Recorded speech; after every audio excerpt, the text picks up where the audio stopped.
Hey y'all! So let's just get this over with, shall we? This is my review for the Real Housewives of Potomac, episode 5. It has only been 5 weeks, y'all, and it feels like it's been 10. Like every single Monday, I tune into social media to just see the feedback from Potomac, and it's overwhelmingly negative. And I beg of y'all, like if you do not like the show, stop watching. Like, stop engaging. Stop saying you hate Giselle every Monday, because that's just going to keep her on there. Like, I understand that it's toxic. I got bills to pay, so I'm going to keep reviewing it. And it's honestly a skill in order to make a review of this fun. And I'm trying, y'all. I really am.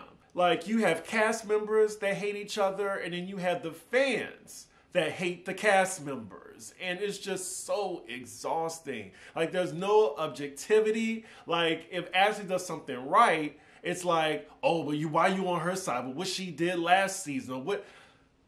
I'm just reviewing what I see. That's all. So yeah, again, if you do not like watching this show, if it makes you angry, if anything I say in this review makes you angry, maybe you shouldn't be watching the show or this review. Please. I had to put that disclaimer out because I might have to mute Potomac on Mondays because it's getting out of hand. Like, I get it. But at the end of the day, it's a silly reality show. All these women signed up for it. They want the check. Just like how I want the check for reviewing this show. Okay, so we got that. Good. So we open the episode. The ladies are going to Austin. We have Ashley, Mia, Giselle. They're all kikiing in the store. They're talking about Karen, how she's been high octane lately, which she has. They also get into the drama between Nneka and Wendy and who's lying. Ashley says even though, her loyalty, and I use loyalty loosely, is with Wendy, she still feels like Nneka has no reason to lie. I will say some new girls come on the show with an agenda, but I'm trying to give Nneka the benefit of the doubt. And so far, it's looking a little sketch on Wendy and Eddie's part. So meanwhile, across town, we're with Wendy and Eddie having lunch, and they're talking about what happened at the pickleball event. And according to Wendy, she doesn't know anything about this shrine talk that Nneka's talking about. We're back with the other ladies, and Giselle believes Nneka. There's no shocker there, as well as Mia, but of course they're biased. The way Giselle is imitating Ike as he was pulling up on Eddie in the last episode, it's kind of funny. And the way Mia's doing this body motion as Giselle steps to her. We flash back to that event, and it looked like Eddie didn't want none with Ike. There was some aggressive energy there, and I'm glad it didn't escalate. Meanwhile, we see Eddie saying, I'm happy Eddie, I don't want no problems. He's saying it's the first time he met this guy, and they just so happen to go to the same college. Now, I know a lot of y'all said in the comments last week, like, I don't know everyone who I went to college with, but I do remember people that I was in an organization with, and I remember following them. Like, I know college for me was 15 years ago, but I remember that I was in Delta Sigma Pi, and in that business fraternity, I knew all the black people that were in it because there weren't that many of us. So when they said they were in like an organization together, like for Nigerians, I would think he should know him or like remembered him, or maybe they would have that in conversation when they said like, oh, we went to the same college. Like, it's sad to me that both couples couldn't just sit down and talk it out. I just hope later down the line when the reunion airs, we get some answers on the behind the scenes shit that was going on. So then we cut to Wendy being asked by production, was Eddie ever Facebook friends with him? Were they ever friends? She pauses. And I'm like, Wendy, I'm sorry, it took her way too long to answer this question, and even her answer was a deflection. This just makes it so uncomfortable for the audience, especially them being both Nigerian women and they're beefing with each other. Like, I know they see these comments every Monday. We go back to Ashley and them, and Giselle is saying that Wendy definitely knew what her mom was doing. And it looks like they all up to evil. Now, coming from Giselle, calling someone evil, that is rich. Okay, Pot. Next scene, we're with Nneka and her husband. They're headed to the OBGYN just to get information because she's still on this journey of trying to get pregnant. In her confessional, she's talking about the pressures from her family because it's in the culture. Like, as soon as you get married, you need to have children. To the point her mom and sister are telling her her husband's gonna leave her ass if she doesn't have a kid soon. Oh, the patriarchy.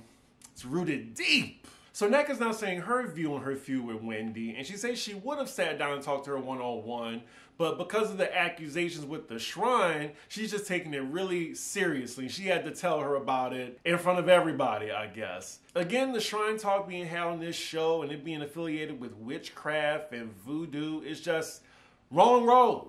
Wrong road. I wish they just get to the real issue, whereas Wendy allegedly didn't want to have NECA use her name to be on the show. Like, just stick to that. Anywho, the doctor comes in, he's Nigerian as well, and look, they had a connection. Soon as. Why couldn't Wendy and Eddie have that with them?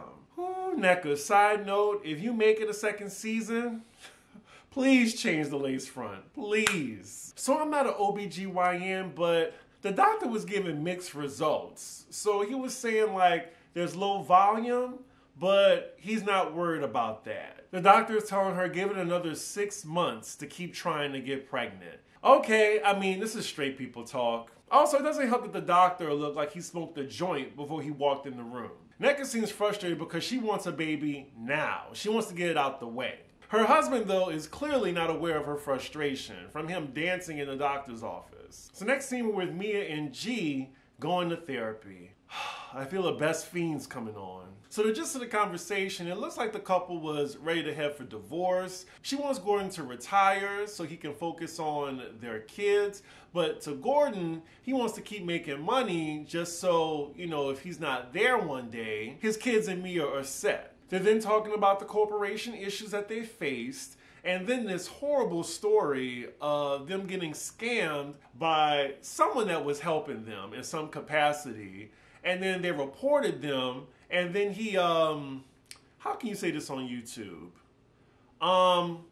Unalived himself. And Mia is feeling guilt from that. I will say with Mia, this is the most genuine I've ever seen her. Because you know she's a liar at heart. Yeah, Mia looks checked out. And, you know, looking at present day, I'm not surprised where they are as a couple.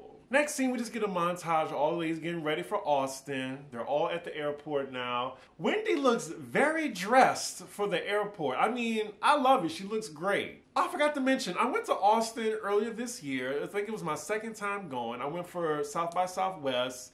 It was cute. Austin is the more liberal city in the state of Texas, the red state of Texas. So far, it's Wendy, Mia, Robin, and NECA. They're all being cordial to each other. I think the only person that Wendy's talking to, though, is Mia. We cut to NECA's confessional, and she says she's going to try to treat Wendy with kindness and respect. Keyword try. Again, a one-on-one conversation would solve all of this. So the ladies arrive in Austin, and Ashley decides who's riding in the vehicle with who. In the first car, it's Ashley, Giselle, Karen, and NECA. In the other car, it's Robin, Mia, Candace, and Wendy. Robin looks a little miserable. I believe Candace and Robin still have not talked out their differences. So we're in Ashley's car for a bit. The topic is Robin and Karen is giving this strange pie analogy to explain her relationship with Robin. So she cut the pie in half, but she left the other half in the fridge, and she's gonna deal with that part of the pie later. Ashley is right, a Karenism, because I'm still trying to figure out the ride the fence tagline. I'm surprised production allowed her to even have that. We cut to Karen's confessional. She's like, your business is your business, but Robin, will she lie? She'll lie for one, all day, all night, even on a Sunday. I want to know, why is Robin's truth so important to Karen? Because Karen don't care about Robin. So they arrive at the hotel, and it is very nice. They're in the penthouse suite. Now, do all the ladies have a penthouse suite? No, of course not. But Robin, for some reason, gets a good room because she's been through a lot. Been through what? Lying to everybody? Karen then explains to Robin her pie analogy with her. Production is in on it, adding their own graphics. Karen, I'm guessing it's been a while since she's been in a math class. She said, we're down to 1/2 of the half. Robin's like, you mean a quarter? We cut to Robin's confessional, and she says Karen can shove that pie up her ass. So later on, we see the ladies get to their rooms, and they have a lovely view of construction. Yes, when we went to Austin, there's a lot of construction going on. Austin's a progressive city, but it's steadily growing. Let's just say that. So next scene, we're by the hotel pool is Wendy, Candace, and Karen. If it's one thing Wendy will do, besides lying or being corny from time to time, she will serve us a look. So then Candace and Karen are both asking Wendy about what's going on with her and NECA. Wendy maintains that she doesn't know NECA from a can of paint, and there's no vested relationship or interest there. I really hope they'll put a pin in it and we'll be on to another feud that's way more interesting, hopefully. Because I think that's the problem with this group. They won't move on.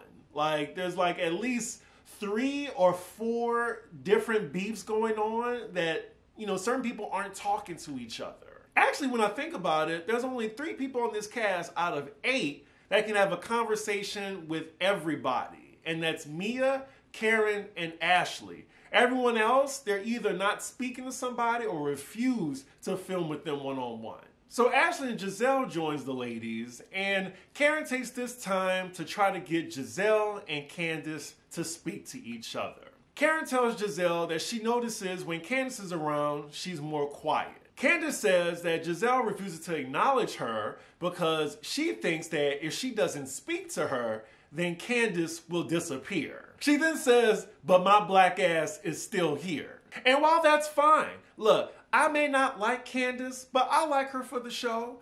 But I think it's better for the show if those two actually acknowledge each other, try to move past it. But when you're at a point of no return, then somebody has to go. And that's just how it is. Look, they have the same problem on Jersey, with Teresa and Melissa. I said that one of them needed to go, but Bravo, they can't make a decision. So I can't wait to see how that dynamic is. Giselle's response to that is she never said that or doesn't think that. She just says for her mental space and her kids' safety, she chooses not to engage.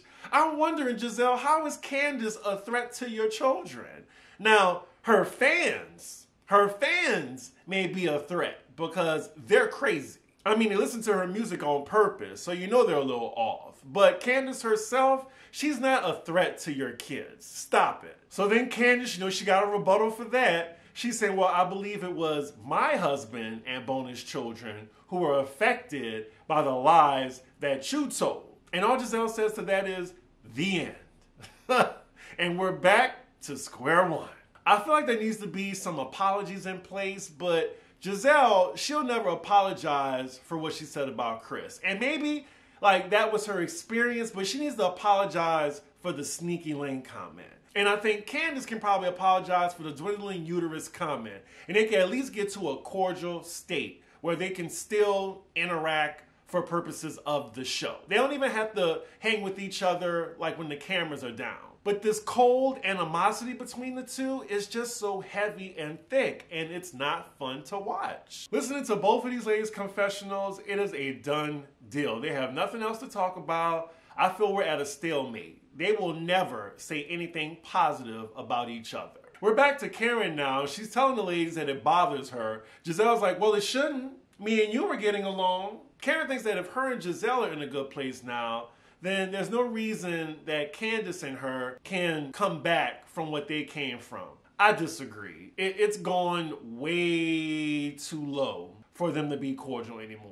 So meanwhile, we're with Robin and Mia chatting, and Mia's telling Robin a story about how they got swindled by this guy who unalived himself. And Robin can definitely relate because she has a similar story that she shared in the earlier seasons of Potomac. We know that her and Juan got scammed from some money. Y'all remember the story. Juan and Robin got scammed. I think it's why they were broke in the first place. Then the guy ended his life. I'm pretty sure that's why Mia told Robin the story, because she could definitely relate. So we're back with the ladies at the pool, and Karen is doing her best producing. She brings up to Giselle that she was quiet at the table during pickleball, and Giselle said the talk of the witchcraft made it uncomfortable. And I'm like, wait a minute. We go from voodoo to witchcraft. Now we get to NECA versus Wendy again. Candace interjects and says, like, that is a very harsh and serious allegation, and tells Nneka that it's one thing if you believe that, but you need to at least hear out Wendy. I see what Candace is trying to do, is trying to like mediate and keep the peace, but I don't know, this animosity between these two Nigerian women run deep. But Nneka is standing her ground and saying that she said that. She being Wendy's mom, I think. From Wendy's side, she's saying Nneka wasn't even on the phone call, so you didn't even know what was said. And for some reason, Giselle is chiming in. Giselle, I thought this made you uncomfortable, and why are you even talking to Wendy now? What changed? But she asked Wendy, did her mom say this stuff about Mia? And oh, Wendy's mom dragged Mia on social media. And it just so happened, when Mia's name is brought up, Mia and Robin join the ladies. They continue the conversation, and the dots that Giselle is trying to connect is Wendy's mom came for Mia, so it's not far-fetched that she would come for Nneka and her family too. And now Wendy's reading what her mom said about Mia verbatim to the group. But Wendy's point of reading it is to say that there was no witchcraft in that statement. But the other ladies are harping on Holy Ghost fire and thunderstorm. We cut to the other ladies' confessionals, and they're saying what Wendy read really doesn't help her case of saying that her mom didn't say these things towards Nneka. I mean, they're acting like Wendy's mom said, you know, double, double, toil and trouble. So Wendy now tells the group that Nneka had nothing to do with this. Like, it has to do with her sister-in-law and Wendy's sister. They used to be friends. They've been beefing on and off for 2 years. Nneka says it was never about a fight between friends. It was actually about Wendy's sister letting her in-law know that she was mad that Nneka was using her name to try to get in this social circle, i.e. get on the show. I'm not sure why Wendy allegedly wouldn't just welcome Nneka with open arms since their sisters know each other. I think it would be really nice if both sisters had friendship with each other. It just gets even weirder because if your sister is friends with her in-law, what's the big deal of Wendy introducing her on the show than it being Ashley? So now it's a fight about, did you know me, or you say you didn't know me, you lying about that? Who cares? Ladies, it's not that deep. Like, y'all can move past this. Can we get Wendy's sister and Nneka's in-law in on this so we can all solve this problem? We then cut to the other ladies' confessionals giving their opinion on the matter. And they're saying it definitely looks like Wendy wanted to be the only Nigerian on the show. I'm not going to say all that. My question is, why is it a big deal to Wendy if Nneka did use her name to be on the show? Like, their family already knows each other. I mean, what's the big deal? Lord, here we go. So Nneka's saying that, you know, her sister-in-law told her that she was on the phone with Wendy's mom, I think for 52 minutes. They're talking about the shrine. She's giving dates. And now they're swapping dates now. And the group just looks confused. They're going from April 2nd to April 5th to the 7th. Jesus Christ. Can we just go out and have fun?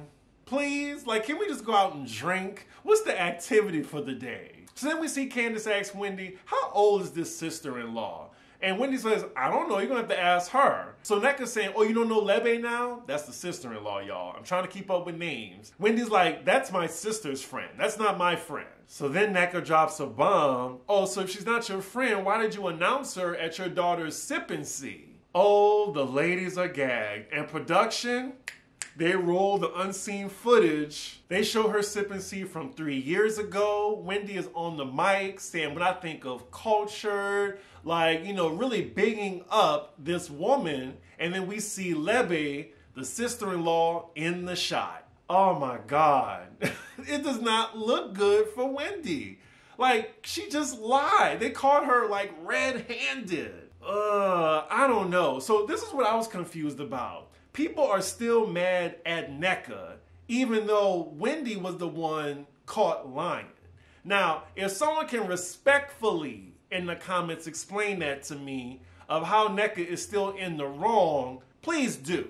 Keep it cute in the comments. I'm just saying from what I'm watching and what I'm seeing, Wendy just lied and got caught in a lie. The ladies are still kind of shocked. Their credits are rolling. Even Candace, Wendy's girl, is just having a hard time trying to defend her because it's like, you said you didn't know her, but you invited her and then shouted her out on the mic for your sip and see. What's going on, Wendy? I hate to see you go out like this. Wendy seems like she's tongue-tied and don't really have nothing to say, and that is where the episode ends, y'all. Man, I can't wait till this beef is over with. Hopefully they talk.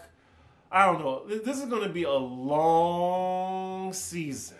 A long-ass season. But I will say Wendy is not a good liar. Last season they called Wendy on the hot mic lying, and this season it seems no different. So, I don't know. Hopefully we'll get more answers. I doubt it. I'm going to get to Married to Medicine because I'm going to enjoy what I'm reviewing. So with that, y'all, make sure y'all like, comment, and subscribe, and I will see y'all for the next episode. Bye!